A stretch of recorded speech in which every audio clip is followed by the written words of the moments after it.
the second PU, the very first thing in English textbook is an excerpt from Romeo and Juliet by William Shakespeare. All the sonnets of Shakespeare are numbered.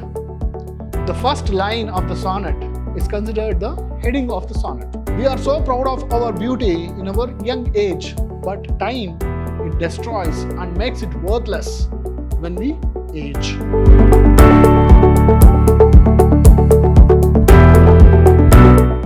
Hello students, I am Anil, Assistant Professor of English, Vidhyaashram First Grade College, the Temple of Excellence, MYSURU.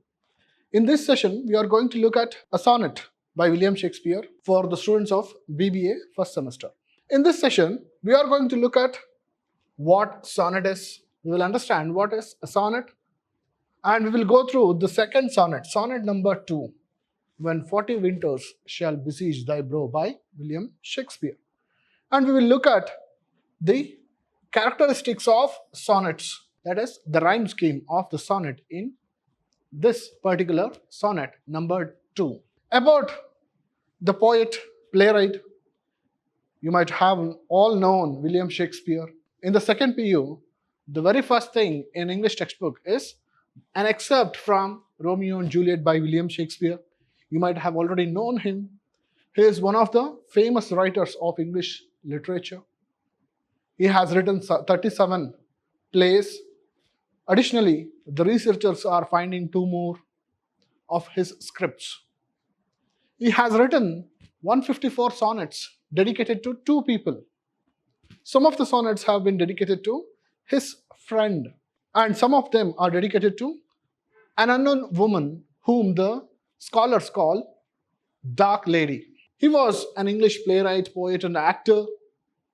He was born and raised in Stratford-upon-Avon, Warwickshire in England. He wrote many books, I have told you, and he has touched many of the genres. He has touched many different feelings of human beings through his plays, and he is well known for his sonnets. What is a sonnet? A sonnet is a poem which has 14 lines. Very simple thing. A sonnet is a 14-line poem. This word sonnet is derived from Italian word sonetto, which means a little sound or little song. In here, we may consider it as a little song like poetry. It can be broken down into 4 sections called quatrain. We will talk about different types of sonnets.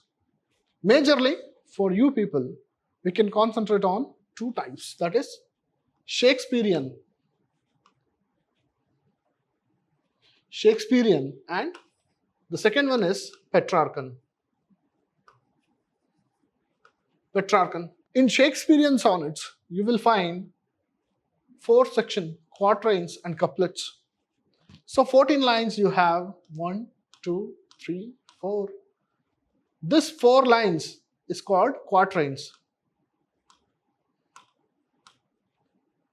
This is the first quatrain, and you have second quatrain and the third quatrain, 4 lines each. And finally, you have a couplet, 2 lines, which is called couplet. So this is the arrangement of lines in Shakespearean sonnet. You find quatrains and a couplet. In Petrarchan type of sonnet, you have 14 lines, but you have 8 lines grouped into 1 stanza, that is an octave. Next 6 lines, they are grouped to become sestet. So this is the major difference between Shakespearean and Petrarchan type of sonnets.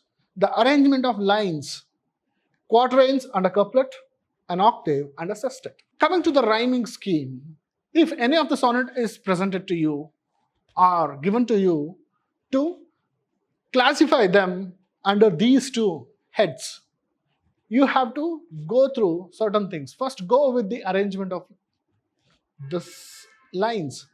Quatrains and a couplet, do they match this style or that style? Then coming to the rhyming scheme, you will have AB for the first quatrain, CD, CD for the second quatrain, EF, EF for the third quatrain, and GG for the couplet. The first line and the third line, second line and fourth line. Similarly with this quatrain and this quatrain. And the couplet rhymes with each other. Then coming to the Petrarchan type of sonnet, you will have the first octave like this. AB, BA, AB, BA. 8 lines. 1, 4, 5, 8, 2, 3 and 6, 7. They rhyme with each other. Then in the sestet, you will have CDE, CDE, or you may have CDC, CDC, or you may find the rhyming scheme is little bit mixed up here. These two are the major differences in sonnets to classify under these two heads, Shakespearean and Petrarchan. Quatrain and a couplet, octave and a sestet, rhyming scheme like this and rhyming scheme like this. This is how you can understand a sonnet and the types. There is one more called Spenserian type of sonnet, which is not there for you in this semester. You will find a different type of rhyming scheme, which is under Shakespearean type of arrangement. We will move on to the second sonnet by William Shakespeare, When 40 Winters Shall Besiege Thy Brow. All the sonnets of Shakespeare are numbered.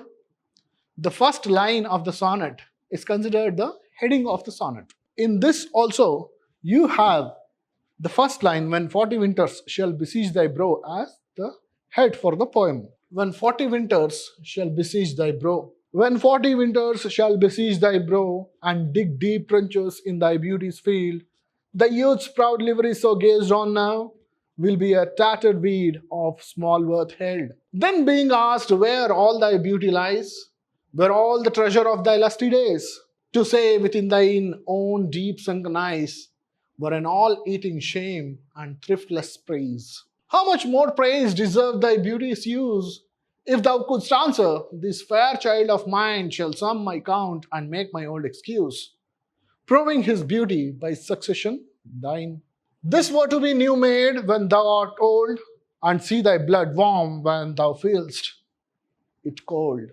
By now I hope you might have got an idea of what the poet is trying to say. Coming to the beginning, let me explain the sonnet. When 40 winters shall besiege thy brow, the poet says to his friend, and generally for the people who are young, he says, when 40 winters shall besiege thy brow. When 40 winters, each year has a winter, and he is talking about time here, time and beauty. So when 40 years come, or 40 years add up to your age, when 40 winters, they attack your brow, your eyebrow, wrinkles, etc. appear, and dig deep trenches in thy beauty's field. When we age, what happens? Our skin becomes weak, we get wrinkles on our faces, we get wrinkles on the skin. So he compares those wrinkles to the trenches on the beauty's field. The beauty is the physical beauty of a human being. Your youth's proud livery, so gazed on now. He is talking about the youth is like a neatly pressed uniform of the soldiers. It is beautiful to look at. But what happens when you age or the 40 winters attack you? When they attack, it will be a tattered weed of small worth held. Then it becomes worthless. When you become old, your beauty is of no use. Your body loses the physical beauty. This is what he says. When the 40 winters come, we age, we become old. When we become old, it will dig deep trenches on our beauty's field and makes it ugly. And then we are so proud of our beauty in our young age, but time, it destroys and makes it worthless when we age. I hope you got what William Shakespeare is trying to say here. Going on to the next quatrain. This is the first quatrain. Going on to the next one, you have, then being asked where all thy beauty lies, where all the treasure of thy lusty days, to say within thine own deep sunken eyes, were an all-eating shame and thriftless praise. He says, if people ask you when you age, when you become old, people are very interested in your youthful days, so they would ask you. They will ask. Then being asked where all thy beauty lies, where is your beauty? Where does it lie now? Where all the treasure of thy lusty days, your youthful days, passion, and the beauty you are boasting of, where are they? When you are asked this, if you just answer like this, to say, that means you are answering, to say within thine own deep sunken eyes, look at my old eyes. Eyes have been drawn into the skull. We look very weak when we age. So if you tell people that it was here, it was here, it was here, nobody believes. And that would become an all-eating shame, isn't it? If you don't have proof. These days you have photographs, instant photos, filters, etc. But when Shakespeare wrote this sonnet, they had only painters. But only a few were extraordinary painters, not all. So he says, you cannot show them proof. You cannot show people who ask this question, where is your youthful days? How handsome were you? Or how beautiful were you? If they ask such questions, if you said, it was all here in my sunken eyes, that becomes a useless answer. So this is about the answer and the beauty. If people are interested in your beauty, they ask questions on it. And if you don't have proof and simply show your old body, which has become very weak, eyes are sunken into the skull, then that becomes a shame. Then in the third quatrain, he says, how much more praise deserve thy beauty's use? If you could answer this, fair child of mine shall sum my count and make my old excuse. Proving his beauty by succession of yours. Shakespeare also gives a ready-made answer. He tells people, you can answer that question. If people asked you, how beautiful were you in your youthful days? If you don't have a photograph to show, you will have at least a child of your own. He says, how much more praise deserve thy beauty's use? If people looked at your child and if they could assume how beautiful you were when you were young through your child. So if thou couldst answer, this fair child of mine, this beautiful child of mine, it sums up all my youthful days, shall sum my count and make my old excuse. My old age can be excused now because I have a proof.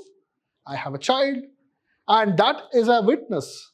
That is a proof of my youthful days. So if a child is so much beautiful, people can imagine how beautiful you were. Proving his beauty by succession thine. That means you have already passed on your beauty to this child through procreation. William Shakespeare is trying to tell his friend and also a common message to the people that you are beautiful, but you don't retain that beautiful forever. Beauty is not going to remain forever. So what are you going to do? You will lose it one day through aging. So when you become old, you need to tell the whole world that you are handsome or beautiful. But how are you going to do it? So you are going to do it by this method. You will have a child, you will pass on your beauty to the next generation, and people can assume how beautiful you were.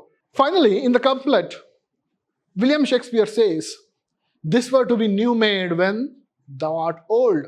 The child will be newly made when you become old, and see thy blood warm when thou feelst it cold. You will see your blood warm. This your blood is the child. The child's blood is warm when you actually feel yours cold, when you are going near the grave, when we are going to die after becoming old. We feel that our blood is cooling down.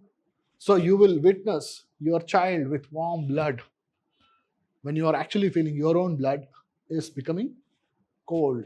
This is what William Shakespeare tells his friend. And also the concept of procreation and preserving beauty and passing on to the next generation. We shall see how this sonnet is divided into quatrains and a couplet, and we will look at the rhyming scheme which is in this poetry. So you have A, B, A, B.